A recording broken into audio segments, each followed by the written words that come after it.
Hi, this is Tracy from PoppyLady.com. This is my son Cohen, and today we're going to show you how to help a toddler who's choking. So unfortunately, choking is one of the leading causes of death in infants and kids.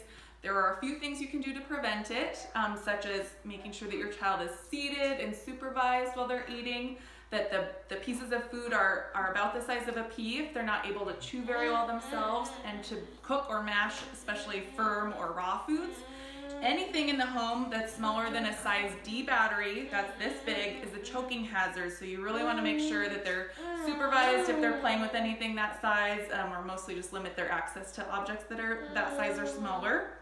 If your child starts coughing and you can hear air moving in and out, that is an effective cough, and you do not want to do what everyone's first instinct is, which is to slap them on the back a bunch of times. You're actually just going to leave them alone. If they're sitting with you, you'll lean them forward, you can offer them water, but you don't touch them. The point where you would intervene is if you do not hear air moving in and out, so that's like or they start turning blue around their mouth, they're making the choking sign, maybe for an older toddler, maybe their eyes get big and they just look frantic. If you do not hear them breathing in and out, or their cough, you can't hear air going in and out, that's when you're going to intervene.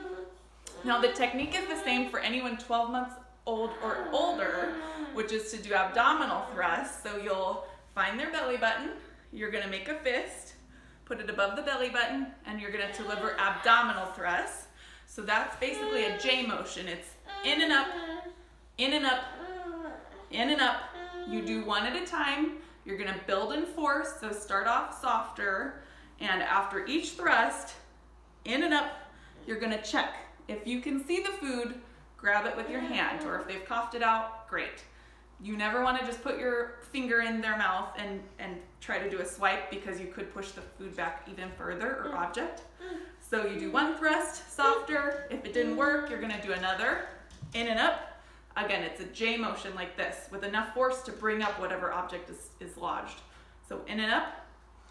Again, if I don't see the object, he hasn't coughed it up, I'm going to keep continuing doing the abdominal thrust until either he coughs it up or he goes unconscious. If he coughs it up, you still want to bring them to the emergency room to get looked at, because they can have what's called an esophageal perforation.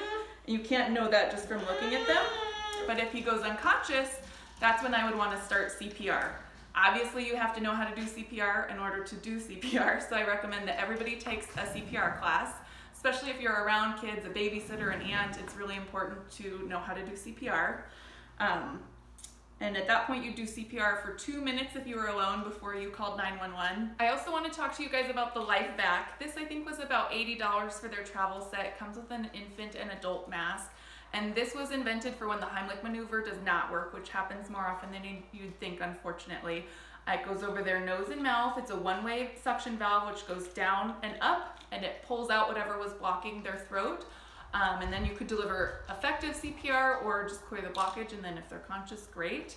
A reminder, even if you help your child, they look totally fine after they've choked on something, you always want to bring them to the emergency room to make sure they don't have an injury to their esophagus or airway. And again, the technique is the same. So if they're 12 months old or older, it's always the abdominal thrust. Their belly button is here. You're doing J motions in and up, one at a time, making sure that it helped or didn't help. Again, if it's a toddler like Cohen, he's not steady on his feet, I'm going to have him in my lap. If it's a toddler who's walking all the way up to an adult, you can come up behind them. I'll show you some techniques with my niece and with a pregnant woman as well, because there's a little bit of a variation for that. Okay, so for an older toddler who's steady on their feet, you can stand behind them and you ask them, are you coughing? Are you choking? I'm going to help you. I'm going to push on your belly. So you find their belly button and you're going to do the individual thrust. Are you okay? Are you protected? So if somebody is obese where you can't wrap your arms around them, or pregnant like my sister, you're going to come up behind them and do chest thrusts instead of abdominal thrusts. Again, very important. Are you choking? Can I help you? Before you proceed. Otherwise, it's assault or battery. Can't remember which one. So instead of doing down here, you're going to find their sternum or chest bone and do chest thrusts. So straight back. Did it resolve? Straight back with enough force until you have them coughing out the item or going unconscious so you can do CPR.